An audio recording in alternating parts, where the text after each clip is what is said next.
Fine, I admit it. I had Amelia Earhart's plane shot down. That hussy was getting too big for her jodhpurs. How are ya, and welcome to the first edition of RetroRevival, a show where I talk about some of my favourite games growing up, and some newer games that I love too. When I was writing down ideas for my first video, this one was a constant. Maybe what could have been just a shovelware TV show tie-in game, Simpsons Hit Run gave us an incredibly fun, rememberable and honestly quite simple game. The Simpsons were no strangers to games prior to Hit Run though. They had a bunch of games in the 90s, but when we got into the early 2000s, we started to see several Simpsons games inspired by other successful game franchises. They tackled the WWE games with The Simpsons Wrestling, Tony Hawk with Simpsons Skateboarding, and even Crazy Taxi with The Simpsons Roadrage. That last one was just a bit too similar though. They settled, it's fine. But then we get to 2003. Radical Entertainment, along with their publisher Vivendi Universal Games, Sierra for us here in PAL regions, put out to this day the best Simpsons game. Wasp drones have popped up all around Springfield and are spying on the Simpsons and everyone else in town. I think I speak for all Springfielders when I say, where is the sexy footage? There's weird surveillance vans doing the same. On top of that, there's a new version of Buzz Cola that's driving people crazy. Kang and Kodos, the aliens, are involved. There's zombies, a truckosaurus, unlicensed drivers, a new violent video game called Bone Storm that has Marge absolutely raging. But that game sounds awesome! And therefore should be destroyed. And some public indecency. As you do. So obviously, with all of that in mind, it's up to a family of 5 and their local shop owner to solve it all. Because Simpsons. Everything from the performances of the cast to the soundtrack and aesthetics are all on par with the show. Thanks, neighbor Rooney. Here's your reward. A prayer from the Lord's #1 fan. Our Father in heaven, bless this noble oaf. Stupid Flanders getting happiness from religion. It obviously has 3D graphics compared to the show's 2D look, but it still pulls it off mostly fine. Depending on how it's done, 2D characters can always look a bit jank in 3D, but it's grand. Lisa looks a bit weird, admittedly.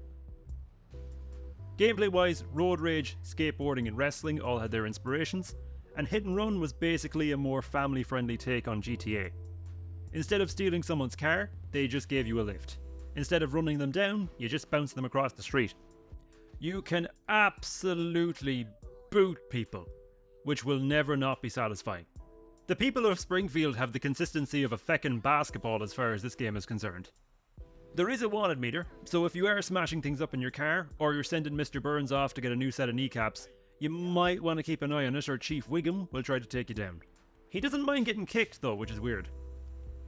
Missions are pretty straightforward too. You go from A to B, you race someone, you collect these few things and bring them back to the start, knock other things out of the car and collect them all, chase and destroy someone's car, or just escape someone who's chasing you.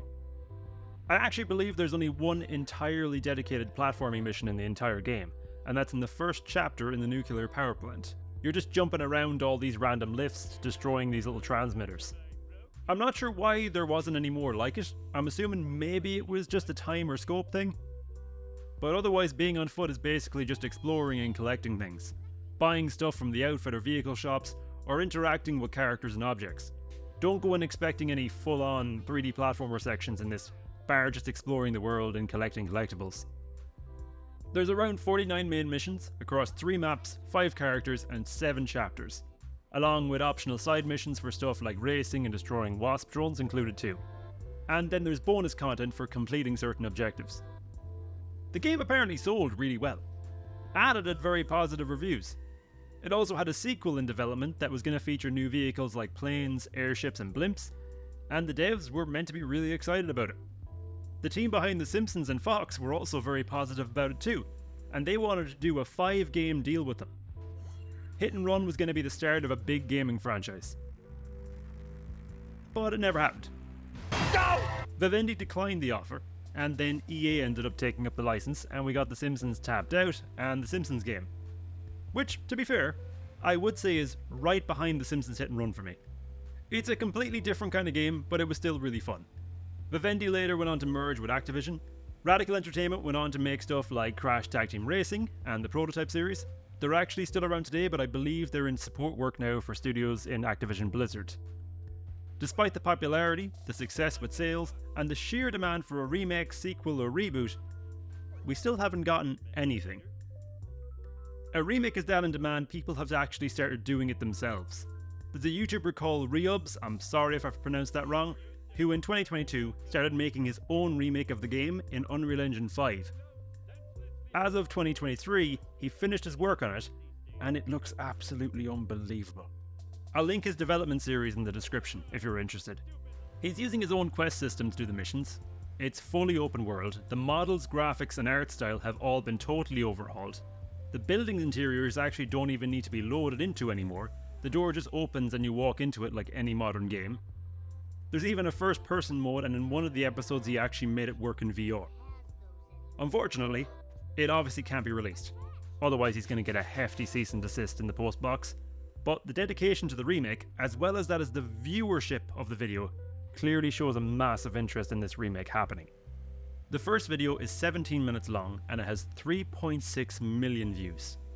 On top of that, in 2021, UK retailer Game did a survey asking people what game did they want to see remade. The options were Simpsons Hit Run, San Andreas, Bully or Metal Gear Solid. Hit Run won by 44% of the vote, with Metal Gear getting 19, Bully 11 and GTA with 24%. Hit Run was a massive part of my childhood. A simple re-release, just to make it more accessible, would be really nice. A remaster would be great, a full-blown remake would be amazing. Especially if there was a bunch of extra content added. Maybe this extra content could be finding a happy medium between Hit and Run and the Simpsons game. Traditional, fun driving missions, with 3D platforming missions or levels, within the open world or outside of it, thrown in two. Get a nice cel-shaded art style to match the show and you're golden. With the Fox deal, Disney now owns The Simpsons. And seeing how Star Wars and even classic Disney games are being treated these days, I actually do have some hope, at least for a remaster. Aspyr have brought everything, from Knights of the Old Republic 1 and 2, to Pod Racing, Republic Commando, the original Jedi series, Force Unleashed, and in March this year, we got the Battlefront games brought back on modern consoles and PC. Now, that one didn't go down as well as the others, unfortunately, to say the least, but I'm hoping Aspyr can sort it out because they've done a great job with a lot of the games so far. Older games like Aladdin and Lion King have also gotten re-releases with several system versions included too. In the same direct as the Battlefront 1 and 2 announcement, it was also revealed that Epic Mickey is getting a full-blown remake as well. So it's not like they're against bringing stuff back. The most recent reference to the game by Disney was actually just last year, when they randomly decided to release the soundtrack of the game on various music platforms like Spotify. I feel like it's only a matter of time at this point, especially with the amount of publicity Reubs' remake got. It got covered everywhere in games media. There's a massive demand for this game, and that demand has been there for a long time now. Like, I'm praising this game a lot. Hit and Run was not the best game ever made. It's not. It wasn't a technical marvel, it didn't break any ground by any means, it was very repetitive and a bit buggy at times. But it was still really fun. It was still really fun. You didn't care about it. And from playing it again, I still don't care. I had so much fun just zooming around Springfield, listening to Homer and Apu say funny things while motoring down the elderly. And in a time where we were getting a lot of shitty tie-in games, this was not a shitty tie-in game. It wasn't shovelware, this was just a really fun game. This was a lot of people's childhoods. And I get the same look every time I mention it to someone and remind them of it. Even if they don't play games anymore. It's like they've seen an old friend again or heard the intro to an old show they watched growing up. It brings you back. It's not just the story, the levels and the gameplay of games like this that you remember, it's also the time and place in your life. This game, for example, reminds me of school. It reminds me of coming home from school and playing games. It reminds me of weekends, chilling out on the couch, playing games with my cousins, my friends. That's what this one brings me back to. Games like this are a nostalgic time capsule of your life. Games like Spyro, Crash, Tony Hawk, Mario RPG, Halo and Resident Evil all getting remakes were the exact same. Everyone that grew up playing those games, they got brought back to a completely different time of their life. It was just a massive nostalgia boost. And hopefully someday, just like those games, we'll get to relive those memories and cruise around a much prettier Springfield once more. I really hope you guys enjoyed this video. It's the first of hopefully many more on this channel. If you enjoyed it, please stick around and subscribe. This was RetroRevival. Thanks so much for watching, and I'll see you next time.